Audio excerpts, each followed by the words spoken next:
Good evening, everybody. Picking up with our daily devotional series as we started on Tuesday. Hope that you enjoyed what we're doing. We're trying to keep these pretty brief, and we're looking at one chapter and one verse, a chapter based on the month that we're in, and the verse being from what day we're in. So we're in Proverbs chapter 8, and we're looking at verse 13 today. So I want you to take your pencil and kind of maybe write out to the side. There's a lot of things here in verse 13 for us to kind of look at really quickly.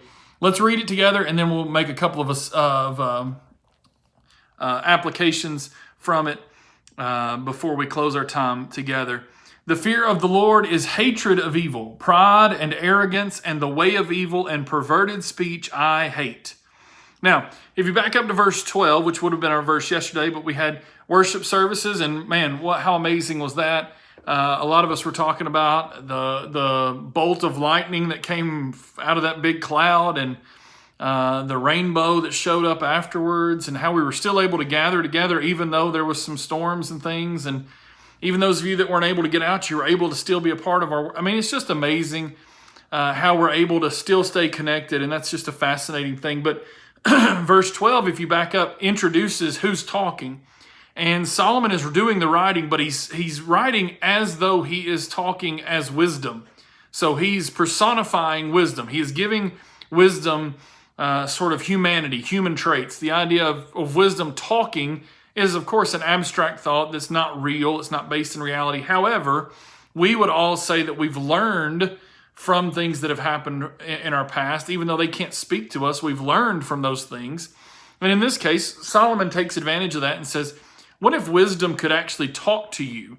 So beginning in verse 12, he is speaking on behalf of wisdom. In verse 13, wisdom says, the fear of the Lord is hating evil.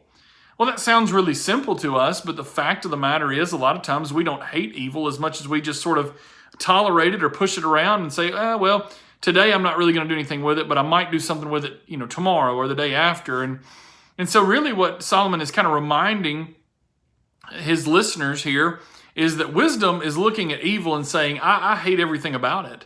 I don't even want to toy with it. I hate it. No matter what, I hate it. And then there's a lot to unpack in the second sentence here, or the second part here of verse 13. Pride and arrogance, and the way of evil and perverted speech. There's four things here that he mentions, and I'm going to cover these really quickly. Number one, we've talked about two of these when we were talking about our Love Is series from 1 Corinthians chapter 13. Pride and arrogance. We talked about these during that session. If you didn't go back, and if you weren't able to join us for those times, go back and rewatch that. And I think you'll really be blessed by the study. But the idea of pride and arrogance, those are things. Number one, the Bible tells us that pride is a really dangerous thing because it gives you an inflated sense of who you are before God even. And you might even speak in a way towards God that is disrespectful because of your pride. Arrogance is sort of that manifestation of that inner false pride, that pride that you don't need to have, that negative, evil pride. You should take pride in who you are. You should take pride in your family. You should take pride in what you've done in your life, what you've accomplished. But ultimately, if that stuff leads you to then come before God in a prideful way, it is sinful. And arrogance is sort of the manifestation of that. Usually someone who is proud, who is overly proud, or someone who is leaning towards that direction is typically arrogant.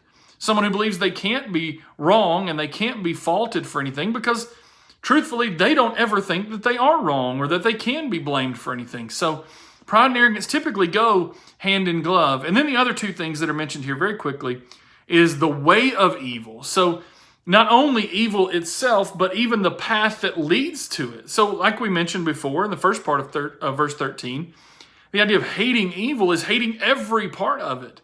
The path that leads to it, the situation that leads to it, the circumstances that leads to it, everything about evil I hate. And then finally, perverted speech I hate. So wisdom says, look, taking things that ought to be one way and then twisting them around, twisting words around so that I feel better or so that my position is better defended even though I know it's wrong. Wisdom says, I hate that. I hate when people take words and take sentences and take ideas, and they twist them and they pervert them and they mess them up in order to suit their own agenda, not God, not God's word, not God's will, but their own personal agenda. And that is what verse 13 is aiming at, is wisdom speaking out now and saying, look, there's just some things you have to avoid. Pride, arrogance, the way of evil, evil itself certainly, but the way of evil as well, and perverted speech. Maybe this will bless you. Verse 13 of chapter 8, very powerful stuff. Hope that you all have a wonderful rest of your evening.